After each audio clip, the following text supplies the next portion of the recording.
galerinha! Tudo bem com vocês? Hoje a gente vai terminar a nossa última aula sobre aquele bloco, que a gente estava fazendo aqui, o bloco do Oriente Médio. E a gente vai fechar esse bloco de Oriente Médio falando sobre guerra na Síria. Bom, esse assunto parece que é um assunto muito simples, parece que é um tema que a gente vai alinhar ali com a Primavera Árabe e acabou. Mas na verdade não é bem assim. Primeiro ponto que a gente precisa considerar aqui é que essa aula não é somente um tema de geografia, ela também é uma atualidade. A gente está falando de um fenômeno que está em curso, de algo que ainda não terminou. Mas vamos lá, guerra na Síria. A guerra na Síria, ela começa em 2011, mas ela não passa a existir somente nesse período, Uma coisa que a gente precisa considerar é que há mais de 47 anos a família Al-Assad está no poder da Síria. E a população, durante todo esse momento, sempre se inclinou a manifestações, sempre esteve muito insatisfeita com o governo. Então, a guerra na Síria, ela vai eclodir em 2011, mas é algo que tem um contexto que vai muito antes, desse período que tem a ver com a Primavera Árabe. Nós já sabemos que a Primavera Árabe começa em 2010, no final de 2010, Tunísia, Egito, e aí a Síria começa a observar essa onda de protestos em favor da democracia, ou seja, contra as ditaduras, e os sírios começam a ver nessa onda de manifestações e protestos, uma possibilidade de também utilizar a mídia para protestar, na tentativa de derrubar a ditadura de Bashar al-Assad. Só que esse plano não deu muito certo, digamos assim, porque até hoje Bashar al-Assad se encontra no poder e os sírios ainda não conquistaram a tão sonhada democracia. Mas vamos por partes, A gente precisa entender pouco a pouco as principais causas dessa guerra, os principais pontos desses conflitos. E a primeira coisa que a gente vai apontar aí é a insatisfação da população com essa ditadura.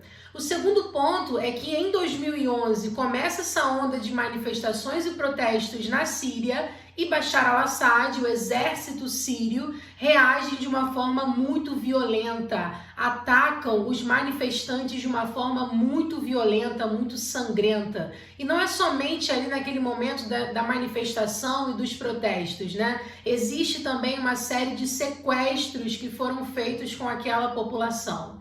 Outro ponto importante é que os manifestantes são chamados de rebeldes pela mídia. A palavra rebelde, vem ali de um sinônimo de rebelião, de pessoas que estão se rebelando contra algo. É também uma forma de legitimar o governo de Bashar al-Assad. E todas as informações que a mídia vai passar para a gente com relação à guerra na Síria é sempre trabalhando esse termo. Os rebeldes fizeram isso, os rebeldes fizeram aquilo. Então é interessante a gente perceber o papel da mídia também nessa questão do discurso, Quando eu digo rebeldes, é uma forma de legitimar o governo de Bashar al-Assad.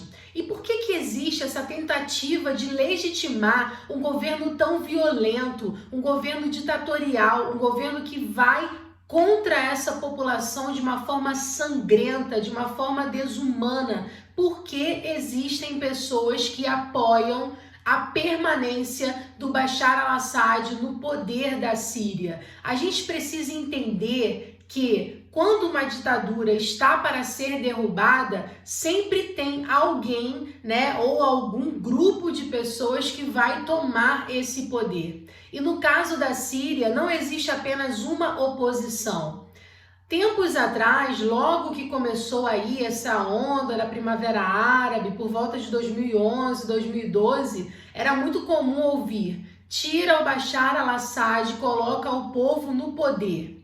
Mas se o povo entra no poder, existem mais 3 oposições que estão loucas, insanas para poder controlar a Síria. A primeira oposição são os curdos. Os curdos curdos são povos apátrios que vivem na Turquia, no Azerbaijão, na Arábia Saudita, na Síria. É um povo sem terra, um povo sem território que está louco, sedento para ter a sua própria terra. Os curdos estão na guerra da Síria e, apesar de não terem muita identidade com os sírios, eles estão ali tentando tomar o território para eles. Então veja bem, em um contexto de cai Bashar al-Assad, entrega o poder na mão do povo, os curdos poderiam se aproveitar dessa grande oportunidade para tomar a Síria para eles. E por não haver uma certa conexão, uma certa semelhança, né, de identidade entre os curdos e os sírios, eles poderiam expulsar aquela população e dominar aquele território. Uma outra oposição que também está presente é o Estado Islâmico. Inicialmente, o Estado Islâmico ele entra na guerra da Síria para poder ficar do lado dos manifestantes. Só que, em um determinado momento, logo após as grandes manifestações da Primavera Árabe, por volta de 2011, 2012, eles se rebelam contra tudo e contra todos. Afinal de contas, o objetivo do Estado Islâmico é ter também o seu próprio território. Outra questão que me faz recordar, né, a respeito da religião, a respeito do islamismo, é que o Bashar al-Assad, ele é um xiita, né? Ele faz parte da vertente islâmica xiita e a maioria dos sírios são sunitas. Ou seja, esqueceu que é xiita, esqueceu que é sunita, volta lá na nossa aula sobre a introdução, né, do Oriente Médio, que você vai entender isso melhor. Mas o que eu posso apontar agora nesse momento novamente é que são duas vertentes muito opostas. E isso traz para a guerra na Síria uma questão religiosa, um contorno religioso, um conflito religioso dentro dessa questão. E o Estado Islâmico, ele também está presente ali, em busca do seu próprio território, em busca de se lançar como proprietário daquela terra que está em crescente conflito.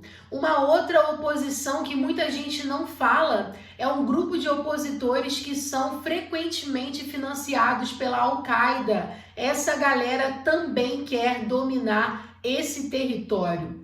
Bom, o governo sírio, durante a Segunda Guerra Mundial, apoiou amplamente a União Soviética, chegando ao ponto, né, de ceder uma parte do seu litoral, um território extremamente estratégico, para que a União Soviética colocasse uma base militar.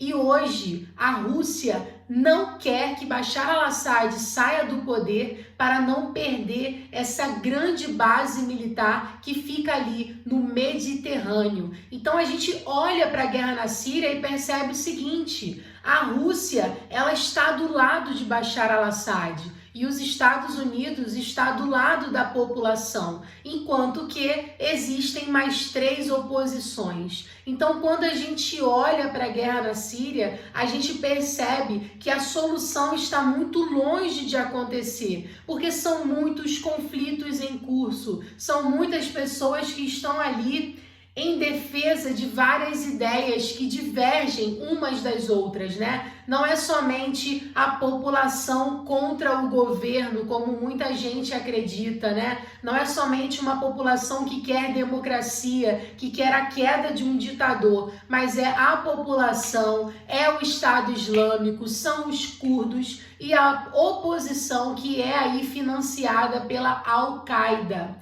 Outra coisa também que a gente pode citar é a presença do Hezbollah, ou seja, existe todo um contexto voltado também para a questão política com relação à Líbia. O Hezbollah é uma organização religiosa, política, militar que está apoiando o Bashar al-Assad.